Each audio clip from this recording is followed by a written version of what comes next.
जय किसान, जय ओबीसी, जय संविधान। जय जवान, जय किसान, जय ओबीसी, जय संविधान। किसान नौजवान संवाद यात्रा के दूसरे चरण का हुआ समापन। हजारों लोगों की मौजूदगी में नौगांव तहसील परिसर में सौंपा गया ज्ञापन। जिला पंचायत सदस्य प्रतिनिधि पुष्पेंद्र सिंह यादव के नेतृत्व में निकाली गई सामाजिक न्याय किसान नौजवान संवाद यात्रा। गणीमलहरा से शुरू हुई यात्रा गांव-गांव होकर 10 दिनों के बाद नौगांव पहुंची। यहां पर तहसील में विभिन्न मांगों को लेकर सौंपा गया ज्ञापन। नौगांव छतरपुर जिले की महाराजपुर विधानसभा क्षेत्र से चुनावी तैयारी कर रहे पुष्पेंद्र सिंह यादव जिला पंचायत सदस्य प्रतिनिधि तथा समाजवादी पार्टी के युवा नेता के नेतृत्व में निकली सामाजिक न्याय किसान नौजवान संवाद यात्रा नौगांव शहर में यात्रा रैली निकालकर जनसमस्याओं को तथा अन्य कई मुद्दों को लेकर तहसील दफ्तर में ज्ञापन दिया गया। जिला पंचायत सदस्य प्रतिनिधि और समाजवादी पार्टी युवा नेता पुष्पेंद्र यादव ने कहा कि हम रुकने वाले नहीं हैं, हमारी यह यात्रा आगे भी जारी रहेगी। हम नौजवानों और किसानों को उनके हक अधिकार दिलाकर रहेंगे। विगत कुछ समय पहले ओलावृष्टि से किसानों की जो फसल बर्बाद हुई है उन्हें पूर्ण मुआवजा दिया जाए। आने वाले समय में यदि पार्टी मुझे मौका देती है तो मैं महाराजपुर विधानसभा से चुनाव लड़ूंगा और कहा कि यदि सरकार हमारी मांगों को पूरा नहीं करती है तो आने वाले समय में हम भाजपा की सरकार को मध्य प्रदेश से उखाड़ फेंकने का कार्य करेंगे। जिला अध्यक्ष मोहन सिंह यादव ने कहा कि आने वाले समय में हम अपनी सभी 6 विधानसभा में समाजवादी पार्टी से ओबीसी SC ST के प्रत्याशी के को ही मौका देंगे। को लेकर आपने आज ज्ञापन दिया है और यात्रा का क्या मकसद रहा? ये द्वितीय चरण की यात्रा हमने गणीमलहरा से 20 अप्रैल से शुरुआत की, जो विभिन्न गाँवों में गए, जहाँ किसानों, बुजुर्गों, नौजवानों, माताओं, बहनों से हमने संवाद किया, उनसे जाना कि गाँव में क्या परेशानी है, गाँव में क्या क्या समस्याएँ हैं। तो हमने समझा कि गांव में वही समस्याएं हैं, गांव में पिछड़ापन है, गांव में हर चीज़ के लिए परेशानी का सामना हमारे किसानों और नौजवानों को करना पड़ रहा है। जहां किसानों के साथ जो समस्याएं जो पहले बनी हुई थी वही बनी हुई हैं। उन्होंने वोट देकर नए लोगों को भी चुनने का काम किया, लेकिन उन्होंने भी उनके साथ धोखा देने का काम किया। उनके लिए कोई अच्छा काम नहीं किया। विधानसभाओं में ना उनके लिए बात उठाई कि खाद बीज सस्ता हो, ना सिंचाई की व्यवस्था मुफ्त में की, ना जो बीज है बीज महंगा मिलने का काम हुआ। और आज स्थिति ये है कि जो उनकी उपज आई है उसकी कीमत आधी उनको मिल रही है। तो हम लोगों ने तय किया कि हम लोग इस संघर्ष को आगे बढ़ाएंगे। और जो किसानों कर्ज में दबने के कारण दिल्ली बम्बई जाने को उनके बच्चे परेशान हैं, मजबूर हैं। हमने तय किया कि जो अगर उनको पलायन की समस्या को ख़त्म करने का अगर कोई रास्ता है तो उद्योगों की स्थापना है हमारे क्षेत्र। मुख्य मांगें क्या रही हैं आपकी? हमारी ये मुख्य मांगें हैं कि हमारे क्षेत्र में हमारे किसानों का जीवन अच्छा हो जाएगा अगर उनको मुफ्त सिंचाई, खेतों तक पानी पहुंचाया जाए, उनकी फसलों का दाम दुगना किया जाए। और जो गौशालाएं गांव में हैं या जो नहीं खोली गई हैं वहां गौशालाएं खोलकर प्रत्येक गांव से 10-10 ग्रामीणों को वेतनमान दिया जाए, उनकी नियुक्ति की जाए, तब उनको आवारा पशुओं से निजात मिलेगी। हमने क्षेत्र में उद्योगों की व्यवस्था हो ताकि क्षेत्र में पलायन की समस्या खत्म हो। हमारे यहाँ स्वास्थ्य की स्थिति बहुत ख़राब है, शिक्षा की स्थिति गांव में बहुत ख़राब है। यहाँ जो वर्तमान विधायक हैं उन्होंने शिक्षा पर मात्र अपने पूरे कार्यकाल में 8,000 रुपये अभी हमने पेपर पत्रकारों आपके माध्यम से सुनने को मिला। तो हमने देखा कि परिस्थिति इतनी विकट है, तो हम नौजवानों किसानों ने पूरे गांव-गांव जाकर किसान के बेटों ने ये संकल्प लिया है कि अब हम किसी से कोई आशा उम्मीद नहीं करेंगे। हम किसान के बेटे खुद निकलेंगे, गांव-गांव जाएंगे, संगठन बनाएंगे और खुद अपना भविष्य तय करेंगे। कुछ लोग कह रहे हैं आप विधानसभा की तैयारी कर रहे हैं, तो क्या आप चुनाव लड़ेंगे विधानसभा में आने वाले दिनों में?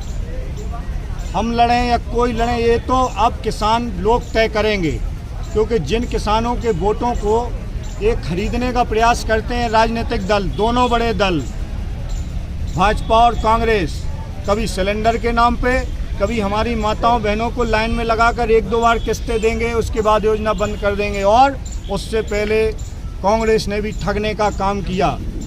जिन किसानों के साथ आप षड्यंत्र कर रहे हो, अरे उनको मुफ्त में सिंचाई दे दो, मुफ्त में खाद बीज दे दो और उनकी उपज का दाम दुगना कर दो, उन्हें कर्ज लेना ही नहीं पड़ेगा। आप कर्ज में खुद दबाते हो, फिर कर्ज माफ़ी कर बाबा साहब द्वारा जो संविधान का अधिकार है, वोट का अधिकार, उसको खरीदने का प्रयास करते। हम लोगों ने संकल्प लिया कि अब किसान वर्ग के लोग तय करेंगे कि किसको चुनाव लड़ाना है। हम पिछड़े वर्ग के लोग तय करेंगे कि कौन सत्ता में आएगा और किसान के बेटे इस संकल्प को आगे बढ़ाने का काम करेंगे। ठीक। भाई साहब आज कैसा ज्ञापन दिया गया था, क्या मांगे थी? मैं पहले बता दूं, मैं समाजवादी पार्टी से जिला अध्यक्ष हूँ मोहन सिंह यादव, और यहाँ हमारे पुष्पेंद्र यादव के नेतृत्व में सभी युवाओं, गांव-गांव से आए लोग, एक क्रांतिकारी युवा, सब अपने अपने गाँव की समस्याओं को लेके तहसीलदार SDM महोदय के यहाँ गए हैं। हमारी जो मुख्य यहाँ के महाराजपुर विधानसभा की मुख्य मांगे हैं, आज टीला खदान आप देखो, पूरी नदी की बालू लेफ्टरों से निकाली जा रही है, उसके पूरे तहसील में इसके ज्ञापन भी दिया है। हमारे यहाँ शिकारपुरा में आप एक ठई डिस्लरी बनी, उसका गंदा पानी छोड़ा जा रहा है, उसको कई सालों से कोई नज़रअंदाज कर रहे हैं सब लोग, कोई प्रशासन देखने ही वाला नहीं है। तो ये इसमें बड़ी गंभीरता सोचने वाली बात है। और बीजेपी और कांग्रेस की जाए स्थिति है, अब शिवराज मामा बहनन खां वो कर रहे हैं, 1,000 रुपया को लॉलीपॉप दे रहे हैं, जीजा को 1500 को सिलेंडर नहीं दे रहे। 1500 को सिलेंडर होगा जब एक वीरांगना मंत्री थी कोई बीजेपी की, एक 400 से अगर 600 रुपया हुआ था तो उस पर चढ़ बैठी थी वो मंत्री। आज इतनी दिन हो गए, इतनी महंगाई हो गई, इसके बाद भी अब वीरांगना नहीं दिख रही कि कहाँ है, सिलेंडर पे चढ़ी के सिलेंडर में घुस गई। ये स्थिति हो गई बीजेपी के लोगों की, मानसिकता ही खराब हो गई।